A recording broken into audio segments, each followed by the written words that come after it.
Sorry for the long delay in posting this guide, but here is your video for Abyss Challenge Floor number 19. If you can make this team, it'll be a piece of cake. First, the challenge reward for completing this is you need 3 dark heroes and you have to defeat Basar while he's inflicted with weakness. Pretty much means you'll need to have a Soul Weaver be your RGB unit because there are no decent dark Soul Weavers. Now the gimmick for this fight is Basar inflicts Sand Prison, which is a unique effect that deals 20% of your current health as fixed damage at the end of a turn. Also, when Basar crosses the 70% and 40% health threshold, this skill will dispel all your buffs and inflict Sand Prison on the whole team. Now the goal of this fight is to have buffs. To inflict weakness on Basar, you need to have a unit with Sand Prison and have 3 or more buffs use a skill. Also, if you only have 0 or 1 buffs and attack, it'll CR push a random enemy. Easy, right? Well, Basar also uses Sandstorm, which strips buffs from your team and pushes back and gives buff block. He also has a nasty dual target attack skill and Hurricane skill, which allows him to blind and slow you. Lastly, as with all floors, Daydream Joker works, but only at 50% power. Sounds rough, I know, but if you can build this team, it will be cake. First we have Kitty Clarissa. I ran Kitty Clarissa on Sigurd's Scythe to give her some self-sustain, but I don't think it really helped that much. It's a good safety net, I guess. Have her S1EE on for extra healing for the DPS unit. The immunity is not needed, but you want to go in tanky, and try to keep her north of 220 speed. The next unit is DN. DN you want faster than Kitty Clarissa. Mine is 264, but yours doesn't need to be that fast. As long as she's tuned to go before Kitty, she should be fine. I ran her on Unfading Memories for party healing, but Rod or Doctor's Bag should also work. Also, you want to run Auxiliary Lots. On Spirit's Breath is ideal. I don't think it's required, but it sure helps. He needs to be the fastest unit on the team. How fast is relative to your team. I don't think you need to be as fast as mine, but faster he is, the easier it is. And last is the key to the team, Bloodblade Karen on Daydream Joker. Give her speed main boots, pump the rest into damage. Her self-healing on her S1 is busted good for this fight. So, the first thing you really need to do is kill the ads. They are a bit of a problem, so you want to get rid of them. You don't have to worry too much about Basar until the ads are down. Kitty Clarissa is really good for this fight because her S3 will cleanse all of the debuffs off you, predominantly buff block. Ian is a solid backup because if, like in this situation, you've used Kitty Clarissa's S3 already, and then Basar uses his skill that applies buff block, DN's S2 can pull that right off. Oops, don't ask me why. For some reason I clicked auto here, so turn that off. Only when all are dead will this end. Okay, so now we pick one of the doggos and focus it down.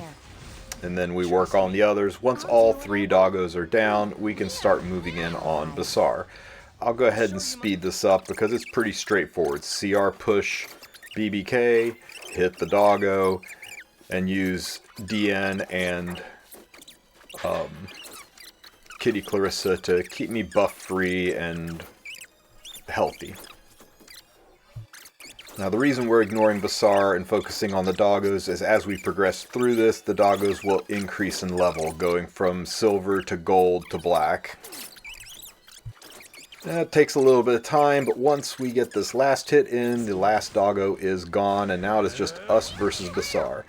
Now Basar is getting ready to cross that 70% health threshold, and when he does, he will apply that skill Sand Prison to the entire team. So everyone is restricted, and now every time somebody's turn ends, they will take 20% of their health as damage. So this is where healing and barriers is very important.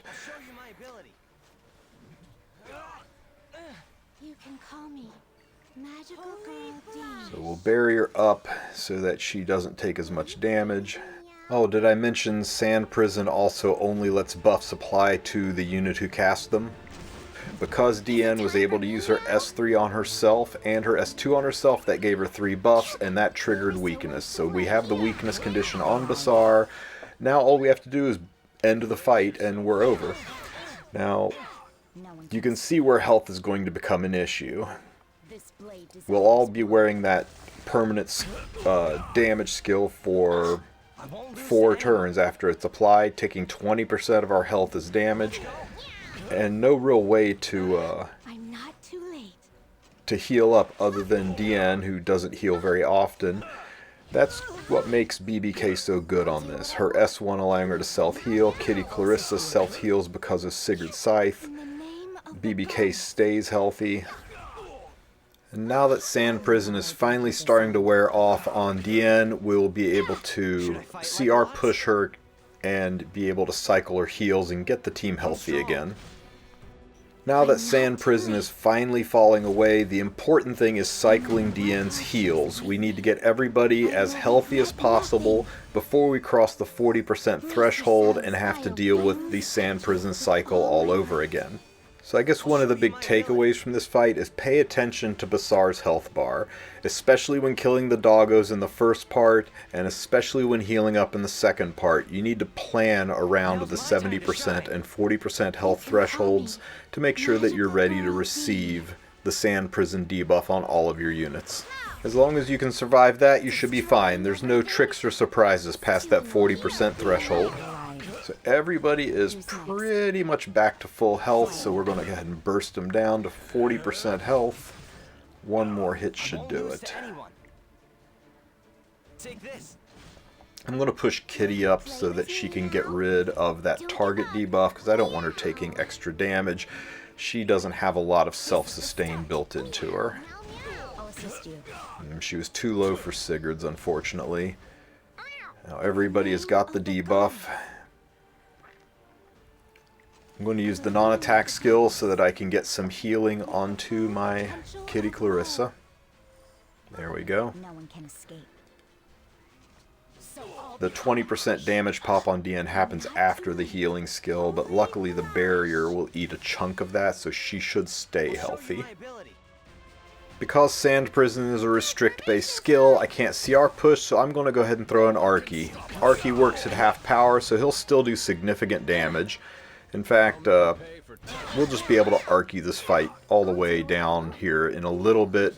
Go ahead and do our dual attack, because that'll heal up both Kitty and BBK. I could Arky here, but BBK hits pretty hard, and I like the idea of cycling her restrict off. Can't really heal, so I actually could have thrown another Arky here, but I'm really in no danger of failing this, so I will just keep pushing. And there we have the debuffs all gone. I can start healing up again. I'll assist you. Who's next? Flame. I'll show you my ability. I'm strong. I'm not too late. Pushing DN to cycle the heals. Dazzling love. I've got 2 Arky ready, so right now I'm basically just cycling and stalling until I get his health to the point where I'm pretty sure that 2 Arkies will be able to finish it. You know what? I think I've been there for a while now. I'm just going to go ahead and try it. So here's our first Arky.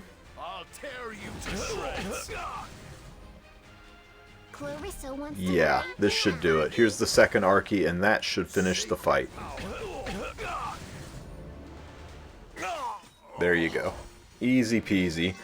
5 modification gem boxes and a fast, well, not so much fast, but stable and easy completion. I hope this guide helps you with your Abyss challenge, and if you enjoyed the video, give it a like and consider a subscribe. Have a great one, everybody.